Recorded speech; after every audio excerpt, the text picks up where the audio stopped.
Exercise number 4.5 question number 2 और 3। Question number 2 में देखें fill in the missing numbers. कुछ आपको जैसे मल्टीप्लिकेशन में दिए गए थे नंबर्स फिल करने थे आपने मिसिंग नंबर्स, इसी तरह आपने डिवीजन में भी करना है। आपको नजर आ रहा होगा ये सब डिवीजन की फॉर्म में है, लेकिन मिसिंग नंबर डिफरेंट जगह पर है। इसका यहाँ पर है, इसका नीचे, इसका ऊपर है। यहाँ पे इक्वेशन पूरी उसने बना के दी हुई है। हमने क्या सीखा था कि अगर कोई अननोन नंबर फाइंड करना होगा तो हम हमेशा उसकी जगह पे एक्स लगाएंगे, क्योंकि ये ऑब्जेक्टिव का क्वेश्चन है तो आप इसको रफ वर्क में लेकर जाएंगे। आपने रफ वर्क में लिखना है 12 divided by 3 is equal to missing number की जगह आपने क्या लिखना है एक्स। 3 1 जार 3, 3 4 जार 12। सिंपली डिवीजन करेंगे, मेरे पास एक्स का आंसर क्या आ जाएगा 4। हम इस मिसिंग नंबर की जगह पे क्या लिख देंगे 4। नेक्स्ट क्वेश्चन देखें, -16 डिवाइडेड बाय ब्लॉक है तो उसकी जगह एक्स प्लेस करेंगे। X is equal to -2। ये x यहाँ पे डिवाइड हो रहा है तो मैं इसको उस तरफ ले जाऊंगी तो मल्टीप्लाई हो जाएगा, और ये -2 यहाँ मल्टीप्लाई हो रहा है, इसको इस तरफ ले आऊंगी तो ये डिवीजन में आ जाएगा। 2 1 जार 2, 2 8 जार 16 और माइनस माइनस प्लस, तो मेरे पास आंसर क्या आ जाएगा +8। हम इस ब्लॉक में क्या लिख देंगे +8। अगर आपको कंफर्म ना हो कि हमारा सवाल का जो जवाब है वो ठीक है तो आप इसको सॉल्व करके भी देख लें। 3 को 12 से डिवाइड करेंगे तो 4 आ जाएगा। 8 को 16 से डिवाइड करेंगे तो 2 आएगा, और माइनस प्लस माइनस अगेन वही आंसर आएगा जो इक्वल की दूसरी साइड पर है।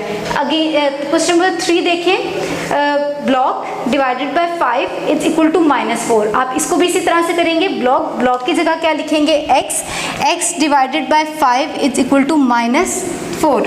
5 नीचे डिवाइड हो रहा है, इक्वल की दूसरी साइड पे जाके क्या हो जाएगा मल्टीप्लाई। हमने क्या करना है 5 4 jar 20 plus minus minus, x की जगह क्या आ जाएगा -20।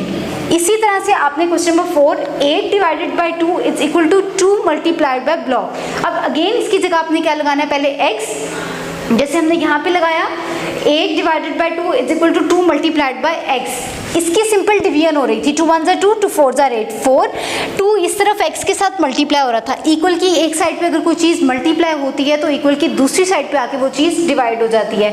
इसे यहाँ लाके डिवाइड कर दिया, 2 1 जार 2, 2 2 जार 4। मेरे पास आंसर क्या आ गया 2। इस आंसर को आपने इस ब्लॉक में लिख देना। इसको सॉल्व करके देख लें, अगेन सेम आंसर आएगा। 2 को 8 से डिवाइड करेंगे तो 4 आएगा, यहाँ पे 2 को 2 से मल्टीप्लाई करेंगे तब भी 4 आएगा। यानी अगर हमारी इक्वेशन बैलेंस होती है इसका मतलब है कि हमने क्वेश्चन बिल्कुल ठीक किया है। क्वेश्चन नंबर 3 में देखें, सॉल्व करने के लिए दी हुई है कुछ, आपने क्वेश्चन फाइंड करना है।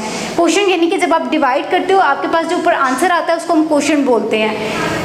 न्यूमरेटर फर्स्ट वैल्यू हमेशा अंदर जाती है, 252 अंदर 18 बाहर। आपने पहले साइन कोई भी नहीं लगाना, प्लस है माइनस है आप उसको फौरन इग्नोर कर दें। आप सिंपल जैसे आपने डिवीजन सीखी हुई है, पिछले सवाल में भी मैंने आपको बताया था कटिंग समझ नहीं आ रही तो डिवीजन कर लीजिएगा, इसलिए इस सवाल में मैं आपको डिवीजन के साथ बता रही हूँ ताकि आपके दोनों कॉन्सेप्ट जो है वो क्लियर हो जाए। 252 अंदर रहेगा, 18 बाहर। 18 1 जार 18, 5 में से 8 माइनस नहीं हो सकता, कैरी लेंगे। 15 में से 8 माइनस किया 7, नीचे 2 आ जाएगा। 18 4 जार 72, हमारे पास क्वेश्चन क्या आ गया 14। अब आप साइन को देखेंगे, यहाँ पे प्लस का है, यहाँ पे भी प्लस का है, प्लस प्लस प्लस, तो आंसर के साथ क्या आ जाएगा प्लस। क्वेश्चन नंबर 2 में देखें, -480 डिवाइडेड बाय -120। 480 अंदर 120 बाहर, 120 को 4 से मल्टीप्लाई किया, सिंपल 480 आ जाएगा।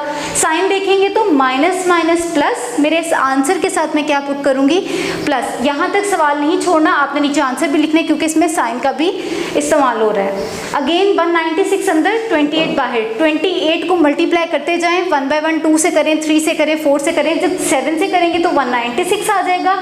28 7 जार 196, आंसर के साथ प्लस माइनस माइनस, तो आंसर के साथ माइनस आ जाएगा।